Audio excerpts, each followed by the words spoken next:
que se chama embargo de terceiro. Professor, o que é procedimento especial? Gente, nós vemos procedimentos especiais junto com cautelar, procedimentos especiais de jurisdição voluntária, de jurisdição contenciosa. Mas só para dar um exemplo, na aula passada nós falamos de vários procedimentos especiais. Reintegração de posse é um procedimento especial, manutenção de posse é um procedimento especial, interdito proibitório é um procedimento especial, uso capião é um procedimento especial, ação demarcatória é um procedimento especial, nunciação de obra nova é um procedimento especial, consignação e pagamento é um procedimento especial. Então eu estou tirando a oposição da intervenção de terceiros e estou colocando ela nos procedimentos especiais junto com o embargo de terceiro. Porque o embargo de terceiro é muito parecido com a oposição. O que seria o embargo de terceiro, professor Franklin? Você foi lá no banco, pediu um empréstimo do banco e não pagou. O banco vai, ao invés de executar, penhorar a tua casa, ele penhora a casa dele, que é teu vizinho. Ele não tem nada a ver com a tua dívida. Na hora em que ele tem a sua casa penhorada, arrestada, sofre algum ato de turbação na sua propriedade, seja penhora, seja sequestro, seja arresto, seja uma busca e apreensão, ele vai entrar com embargo de terceiro. Tu pediste um financiamento no banco, tirar um carro, apagaste o carro, o banco vai lá e pá, busca e apreensão no carro dele, mas ele não tem nada a ver com isso. Ele não deve nada para o banco, o carro dele está até pago já, está no nome dele, não está nem com alienação. Então ele vai entrar com embargo de terceiro. Oposição é parecido, nós vamos ver já já que é muito parecido com o embargo de terceiro. Então você coloca aí oposição, mudança, ela sai da intervenção de terceiro e entra nos procedimentos especiais, vai ficar juntinho lá do embargo de terceiro. Bom, mas o que é, professor Franco? O que é essa oposição? Então aumentei a letra. Oposição, vou tomar água, né? Vou ficar muito rouco. Oposição, dá-se o nome de oposição à intervenção de terceiros em demanda alheia. Nós já sabemos que a intervenção de terceiro é sempre em demanda alheia, gente. Se for uma demanda originária, réu e autor, posso ter o litisconsorte, mas intervenção de terceiro eu não tenho. Então é uma intervenção de terceiros em demanda alheia com o objetivo de haver para si bem jurídico disputado. Só pode dar um exemplo aí, professor? Vamos lá. Imaginemos que está aí a sua colega e ele disputando na justiça esse terreno. Você toma conhecimento e diz: epa, mas peraí, esse terreno é meu. Por que vocês estão brigando, pedindo aí uma reintegração de posse, por exemplo? Você estava no terreno há mais tempo, ele entra, você pede em relação a ele. Mas você, que é o verdadeiro proprietário, aparece e diz: não, mas peraí, que história é essa? Eu sou o proprietário do terreno. Então você vai entrar com uma oposição, porque existe, você quer para si o bem jurídico disputado. O bem é teu, tu és o proprietário. Esse processo não deveria nem existir por as partes não serem legítimas. Mas calma lá, a parte não seria legítima, elas são legítimas. Lembre-se que nós estamos falando de reintegração de posse, que se baseia na posse, não na propriedade. Nós não estamos falando de ações petitórias que se baseiam na propriedade, nós estamos falando de ações possessórias. A manutenção, a reintegração e interdito proibitório são ações possessórias. Ela, com a posse dela, ela pode ajuizar a reintegração de posse em relação à posse dele. mas ele é o proprietário, não tem problema nenhum, ela é parte legítima. Só que ele vai entrar com oposição, vai dizer: epá, mas vem cá, nenhum nem outro, bem é meu. Entendeu? O objetivo dessa oposição é para invalidar o processo de ação? É para que o objeto que está em disputa venha para o legítimo dono, o legítimo detentor do direito. Eu estou te dando um exemplo de propriedade, mas poderia te dar um exemplo de um carro, poderia te dar um exemplo de uma joia. Duas pessoas estão disputando a posse daquela joia, e a joia pertence a uma terceira pessoa, essa vai entrar como oposição.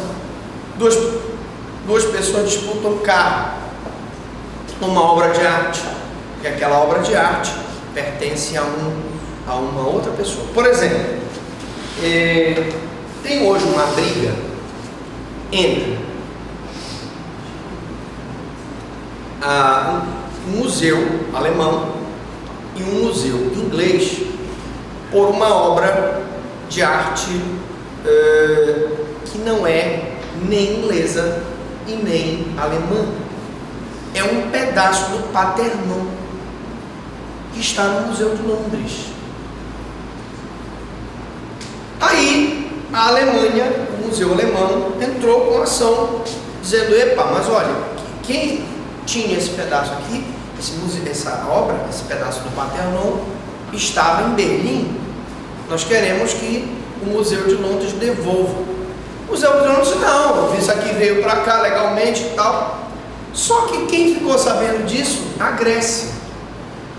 O governo grego disse: não, peraí, essa obra não é nem da Alemanha e nem da Inglaterra. Essa obra foi retirada da Grécia na Segunda Guerra Mundial, quando os nazistas invadiram a Grécia. Eu quero ela para mim. Ela vai entrar com uma oposição. O bem é dela. Você vai dizer que o Parthenon não é dos gregos? Aliás, esses países, tecnicamente falando, aqui eu não quero, por favor, criar nenhuma polêmica, mas tecnicamente falando, esses espólios de guerra teriam que retornar para os países de origem. Tá certo, por exemplo, eu contrabandear obras de arte do Aleijadinho, se essas obras de arte pertencem ao Brasil? O Brasil, a hora que tiver uma disputa judicial sobre uma obra do Aleijadinho, ele pode estar com oposição, porque o Aleijadinho era de Minas Gerais, as obras foram feitas lá. Por que estão sendo negociadas e disputadas por outros países, por exemplo? Então, esse é o caso de oposição. Aspectos da oposição. Qual a finalidade da oposição? Abreviar a pendência entre o oponente e os opostos. Ele é o oponente, ele é o proprietário, ele vai objetar a tentativa dos dois de ficarem com a posse daquele terreno. E se ele provar que ele é o proprietário, resolve-se, né? Claro que a gente tem que observar aquela questão do anidio, ele tem que pedir a liminar antes de anidir. Pode ser total ou parcial, simples. Se ele tiver a propriedade total do terreno, total. Se ele tiver a propriedade parcial, vai ser parcial. E o resto que não for dele, será disputado efetivamente por ela ou por ele. O que tiver posse por mais tempo vai ficar com aquela parte do terreno que não consta na escritura pública dele. É uma nova ação, autuada em apartado e decidida simultaneamente uma ação principal. Então é como se eu tivesse aqui, me empresta aqui esses teus dois celulares para eu fazer aqui. Não vou fazer propaganda nem do iPhone nem do Samsung. Então, aqui, ó, eu teria uma ação principal e a oposição aqui. A partir do momento que ele julga esta ação aqui, diz: olha, ele é o proprietário, essa morreu, acabou. Agora, é parcial. Ela julgou que parte do terreno é dele. Aí a outra metade do terreno ela vai disputar nessa ação aqui. Então, esta decisão aqui da oposição tem que ser dada primeiro do que esta. Porque conforme a decisão desse processo, ele vai matar o outro processo. Entendeu? Bom, mas, desculpa, eu não tinha aqui um papel para poder fazer, fiz aí com o celular. Bom, de qualquer forma, pode ser oferecida até a aprovação da sentença, e isso é bem razoável entender, porque se ele fizer oposição depois que o juiz, por exemplo, já proferiu uma declaratória de uso capião e que ela já está com o proprietário, aí como é que ele vai fazer? Ele vai entrar com uma rescisória, né? Ele vai ter que entrar com uma rescisória. Ou antes que a sentença seja transite e julgada, ele vai recorrer. Ele é o terceiro prejudicado. É o recurso do terceiro prejudicado que nós vamos ver daqui a pouquinho. Havendo julgamento simultâneo, deve ser conhecida primeiro. Então, aquela história que eu disse, tem a ação principal e a oposição. Quem vai ser julgada primeiro? A oposição. Porque dependendo da decisão da oposição, ela mata o processo principal. Não se admite nos embargos do devedor, porque o embargo do devedor é um procedimento especial célere e a oposição atrasaria o julgamento dos embargos do devedor.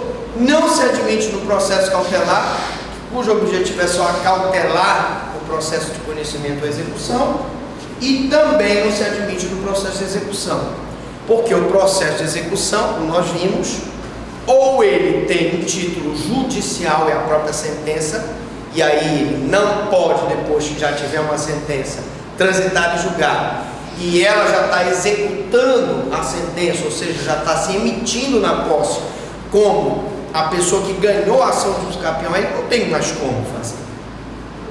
Ou eu baseio aquela minha execução no título executivo extrajudicial, uma nota promissória, um cheque, um conhecimento de depósito e warrant, né, uma letra de câmbio, e nesse caso eu vou simplesmente executar aquela letra de câmbio. Não tem como eu dizer, olha, isso aqui não é dele, é meu. Não existe oposição e execução por título executivo judicial ou extrajudicial. Nomeação autoria. Se vocês quiserem escrever aí, não houve modificações substanciais. Não houve modificações substanciais. Significa dizer, não se mudou muita coisa na nomeação autoria. Não vamos perder muito tempo. O que mudou, professor? Palavrinhas, né? Ele muda uma palavrinha que não era tão técnica, mudou por uma outra, enfim. O nosso novo Código de Processo Civil foi feito por professores de processo civil. Então é um código que tem tudo para ser um grande código, pelo seguinte, que ele conceitua as coisas, ele diz, olha, tal coisa é assim, assim, assim, assim. Claro, nem todo mundo é unânime em algumas coisas, já existe polêmica, já existe até projeto querendo modificar o Código de Processo Civil, mas evidentemente que isso vai sempre acontecer, vão sempre tentar modificar, né? E a unanimidade é burra, não vão dizer que está tudo bem, porque nunca está bem, sempre pode ser melhor. Bom, o que é, professor Franklin, a nomeação autoria? É um incidente pelo qual o mero detentor da coisa ou cumpridor de ordem, quando demandado, indica a pessoa que deveria figurar no polo passivo da relação processual. Vamos dar um exemplo primeiro do detentor da coisa. Você é o inquilino de um imóvel. Aí a prefeitura move uma ação de cobrança de IPTU contra você.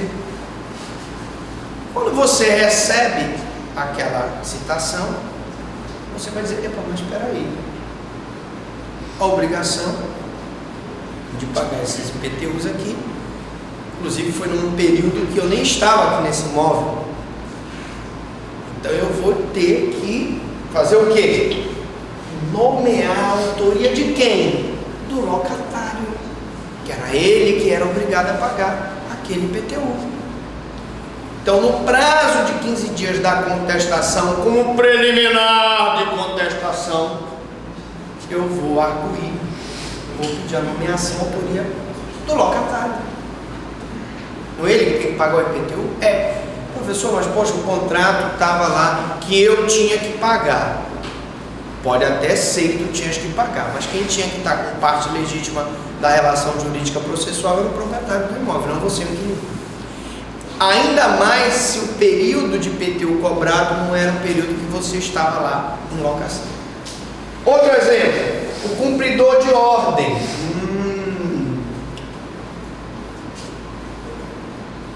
Imaginemos que você tenha uma fazenda. Você contrate uma empresa para fazer a demarcação dessa fazenda, cercar a fazenda com arame farpado, fazer um muro, e tá lá a fazenda, você manda o cara trabalhar lá, e a empresa vai lá fazer o muro, fazer o arame farpado, e começa a fazer, eles chamam de piquete, né? O agrimensor vai lá, mede, ele faz o piquete, vai fazendo o alicerce para colocar o muro. Só que o muro está sendo construído no terreno do teu vizinho. E agora? O vizinho entra com uma ação contra a empresa que está fazendo o muro. Só que a empresa vai dizer: epa, peraí, eu sou apenas um cumpridor de ordem. Fui contratado pelo seu fulano de tal e estou aqui fazendo um muro por ordem daquela empresa. Por ordem daquele cidadão que me contratou como empresa para fazer esse muro. Realmente eu causei dano ao terreno alheio, mas quem tem que ser chamado aqui, então eu vou chamar, fazer a nomeação à autoria, vou nomear o autor para que o autor, que é o cara que contratou a empresa, responda. Então eu vou indicar a pessoa que deveria figurar no polo passivo da relação processual, e essa nomeação à autoria tem por fim fazer o acertamento da legitimidade ad causa passiva. Ou seja, ele não é parte legítima como inquilino para figurar na cobrança de IPTU, e a empresa não é parte legítima para figurar na indenização que você contratou. Limite temporal deve ser feito no prazo da contestação. Quando você for citado para contestar a ação, prazo de 15 dias, em preliminar, você vai colocar lá, preliminar da contestação, chamamento, autoria, né? Nomeação, autoria do fulano de tal, que é o verdadeiro proprietário, porque ele paga o IPTU. Chamamento da pessoa que contratou aqui a nossa empresa para fazer o muro. O prazo da contestação, exceção ou reconvenção no procedimento ordinário é de 15 dias. Isso não mudou, né? Código de 73 ele é assim, e o de 2015 vai continuar assim também, 15 dias para a contestação. Hipóteses: primeiro, detenção de coisa em nome alheio, caso do inquilino, né? Pode ser o concessionário de serviço público, pode ser contrato de habitação, contrato de mútuo, prática de ato causador de prejuízo e cumprimento de ordem. Você foi contratado para prestar um serviço em nome daquela pessoa, gerou dano em outra, então eu vou chamar, vou fazer a nomeação à autoria para que aquela pessoa se responsabilize pelo prejuízo. Então, se você contrata uma empresa para fazer uma limpeza, se você contrata uma empresa para fazer uma obra, para fazer uma pintura, e essa pintura gera prejuízo, nós vamos fazer a nomeação à autoria. Nomeação à autoria exige tríplice concordância. Primeiro, do réu, que é o nomeante, que faz a nomeação. Então você, claro, não quer pagar o IPTU, você nomeia o proprietário do imóvel. Do autor, a prefeitura que está cobrando através de uma ação de cobrança de IPTU, para que ele então aceite. Não é você que tem que figurar no polo. E do nomeado, que é o proprietário, que tem que dizer: olha, realmente sou eu que tenho que pagar esse IPTU e não ele. A diferença entre nomeação e autoria: substituição e sucessão da parte. Nomeação e autoria nessas hipóteses que nós acabamos de ver, do inquilino, por exemplo, ou do cara que contratou o serviço. A substituição se dá naquelas hipóteses que nós já vimos na aula passada, e a sucessão da parte, que nós já vimos também na aula passada, quando, por exemplo, a pessoa morre e há uma sucessão. Hipótese de substituição processual, para quem não está lembrado, quando o Ministério Público entra em defesa, em nome próprio, em defesa de direito de terceiro, quer seja para conseguir uma vaga na educação, quer seja para conseguir uma cirurgia, quer seja para conseguir a defesa do direito do consumidor, ele está substituindo aquela parte. Então, a diferença entre ameação, autoria, substituição e sucessão da parte. E qual a sanção? A pergunta é, professor Franklin, e se ele não nomear a autoria, o locatário, o locador, dono do imóvel, o senhorio? Eu vou ter então, se o réu não fizer a nomeação, ele vai responder por perdas e danos. Ele vai responder por perdas e danos. Deveria ter feito e não fez. É cabível nomeação autoria nos processos de conhecimento cautelar, mas não é admissível no processo de execução, porque nós já vimos que no processo de execução, ou eu tenho um título judicial que é a própria sentença que já está em fase de execução e, portanto, não pode caber aí a nomeação autoria, ou ela é um título extrajudicial baseado num título cambiário, por exemplo, uma letra de câmbio, uma nota promissória, etc. E nesse ponto eu também não posso nomear a autoria. Chamamento ao processo.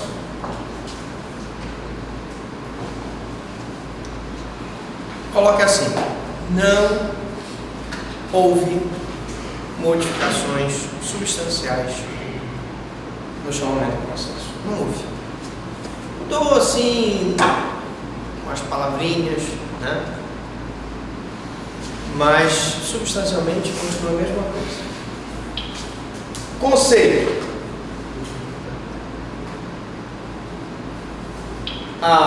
o chamamento ao processo objetiva a inclusão do devedor ou dos co-obrigados pela dívida, chamados para integrarem o polo passivo da relação processual já existente. Qual seria o exemplo? O exemplo mais prático é aquela pessoa, vocês três aqui fizeram, por exemplo,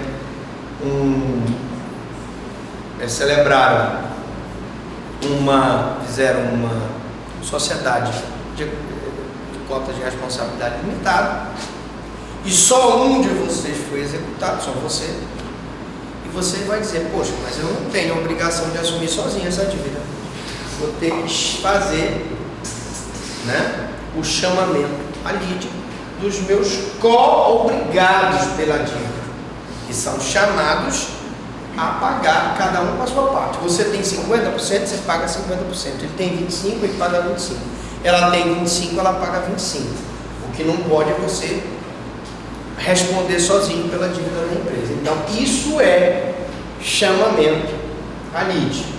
Ele é chamado para integrar o polo passivo da relação processual já existente, a fim de que o juiz declare na mesma sentença a responsabilidade de cada um. Ponto. Então você paga a sua cota, ele paga dele e ela paga dela. Hipótese de admissibilidade do chamamento ao processo: do devedor na ação em que o fiador for o réu. Então, cuidado na hora que você for celebrar um contrato de fiança, porque na hora que você celebra um contrato de fiança em que você renuncia aquela cláusula de preferência, você já sabe que você pode ser executado, você pode ser cobrado sozinho. Agora, você não renunciou, você vai fazer então o chamamento à lide dos outros devedores. Dos outros fiadores, quando para a ação for citado apenas um deles. Você é fiador, mas tem outros fiadores, ele e ela, você chama os dois também. de todos os devedores solidários quando o credor exigir a dívida de um ou de algum deles. Você tem a empresa, ele está exigindo, ele é credor, ele tem o direito de exigir a dívida, mas tu tem que chamar ali os dois também para pagarem a parte dele. Lembrete: o chamamento ao processo é cabível no processo de conhecimento. O chamamento ao processo, o chamamento à lide, é cabível no processo de cognição. Não é admitido no processo de execução, como nós já vimos. Por quê? Porque a execução se baseia numa sentença transitada em julgado, portanto já é um título judicial, ou se baseia num título extrajudicial. Não é admitido no processo de execução, uma vez que o procedimento não contempla a prolação de sentença. A execução não tem sentença. Execução você vai só fazer. Sumiu aqui, deu bug ali no. Chamar só o rapaz para, enquanto a gente continua a explicação aqui, né?